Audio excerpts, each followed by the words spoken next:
Alrighty.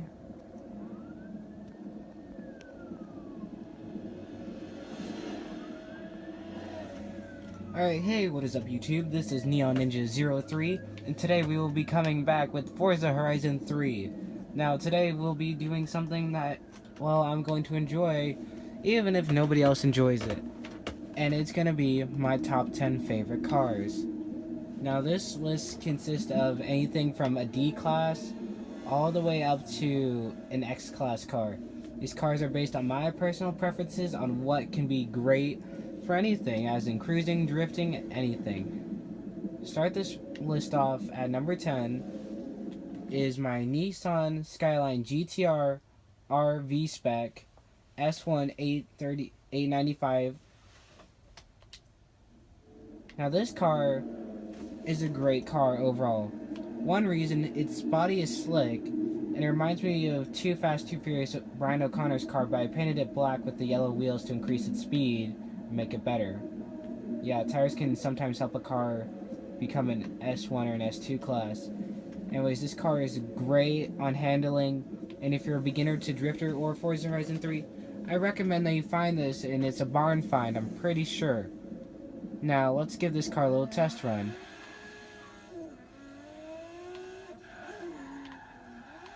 It's a great beginner drifter if you just saw, and if you watched my previous drifting videos, you can see that it does pretty well on its... I mean, look at this turn, it's pretty great. I usually keep it up in second, third gear. And it's a great, just overall beauty of a car. Everything about this car is just amazing. It's a good car, great for beginner drifters, and great for getting a feel on power and controlling. And this is just an incredibly great car. You're adding the fin, adding all these nice little features. Even the paint job selection is great. This car, to me, definitely deserves to be on the top 10 spot. I mean, it has a quiet engine, just listen to this.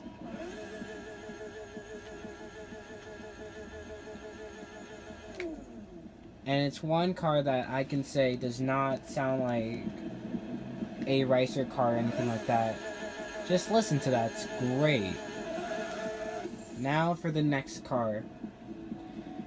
Now scoring low at number 9, and probably a lot of people are not going to believe me when I say this car, is this one I'm going to start dipping into the classic cars. We'll come back to the new modern cars.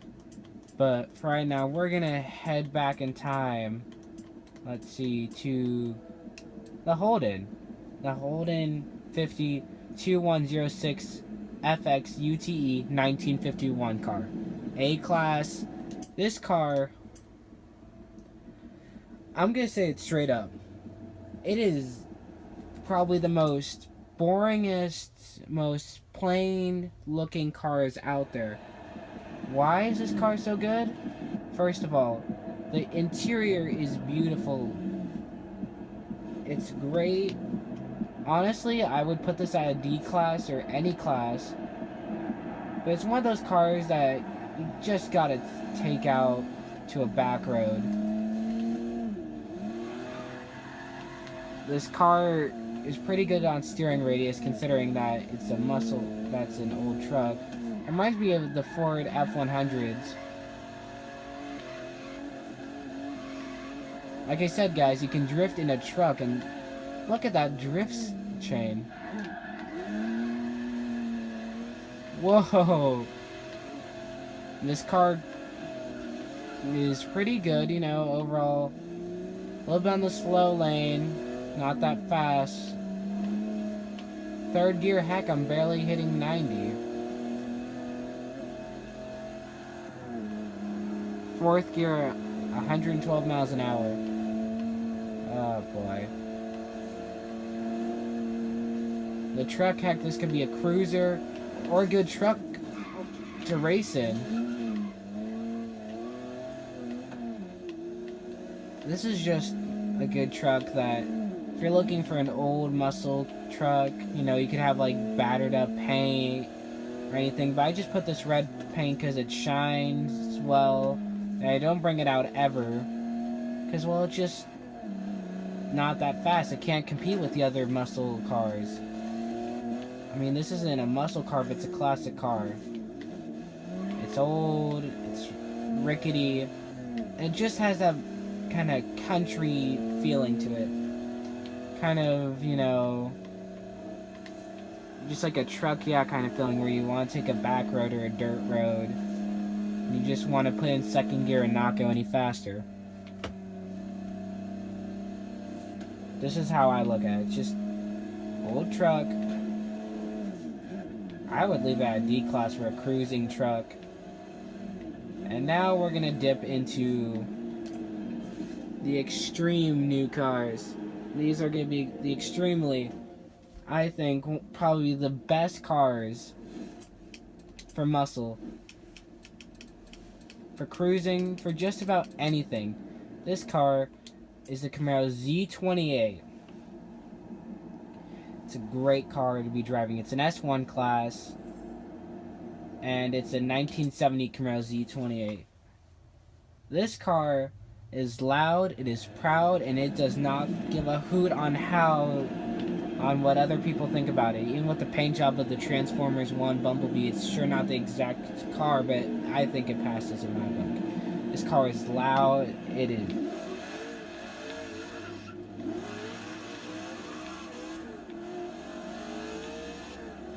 I mean, just by itself, this thing is a beast. Takes corners a little on the wide side, but hey, I can deal with that. This thing is loud, muscular. This is muscle. This is American muscle, guys. I did not realize how much time I've been...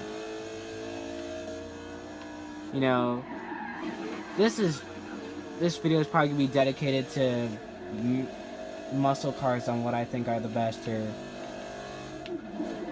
Yeah, I'm gonna do some everything else. This car can just take a beating. That's how great it is. I feel comfortable in this car.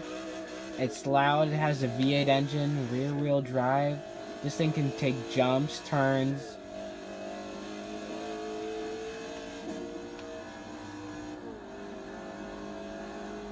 What's not to love? Ah, shoot.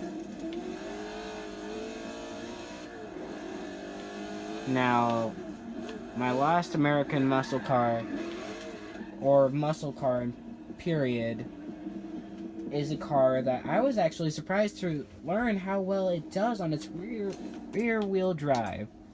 This thing is lethal if you don't know how to control it. The El Camino Super Sport 454 1970 S1 859, and it's a low rider.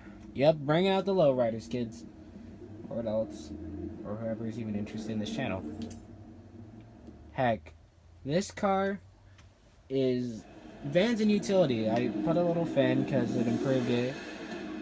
First of all, this car can do so many things that not many muscle cars can do. First of all, it's a low rider, a cruiser. But some people don't like low riders, alright? And let's kick up the speed. Take it up a notch. I'm in 5th gear, I'm hitting 122. That's crazy fast for a muscle car.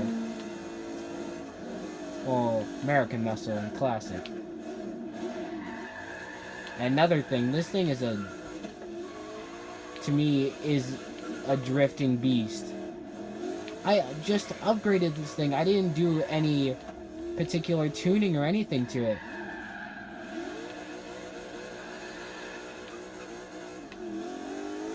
This thing is just, with an engine block you can have or not have it, but this thing is just savage and crazy.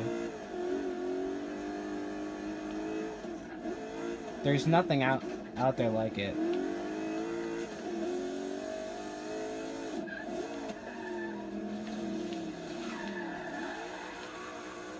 This is one of those cars that, well, it can do a lot, it can drift, and that's crazy for a muscle car. And this car is just bad. It is just crazy. And I didn't even know an El Camino could drift until I was in a cruise with a couple people, and I had to do a quick e-brake to avoid hitting another guy, and I go like this sideways, and I start drifting. And I realized this car can drift. It was just this it's amazing, loud, and proud car.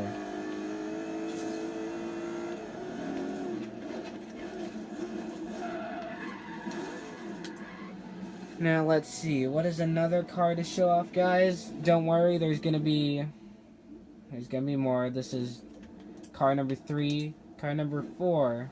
Let's see. It's gotta be good. Here we go. Give me a sec.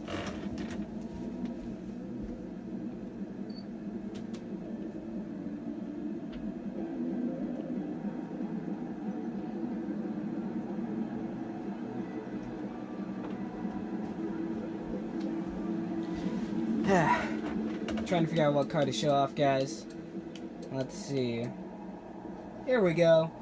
The Holden Sandman HQ Panel Van 1974. This is going to take spot number 5. This car. Where do you start? Simple. This car, big wheels at it, and you got yourself a pimp car. You got yourself a dope car. This car is, you know, great. First of all, even if you don't rise the tires up like I did, you still get this bouncing feeling. Hold on, let me show you on the side. When you go up a gear, you see the car go up and down. When you go down a gear, it drops down.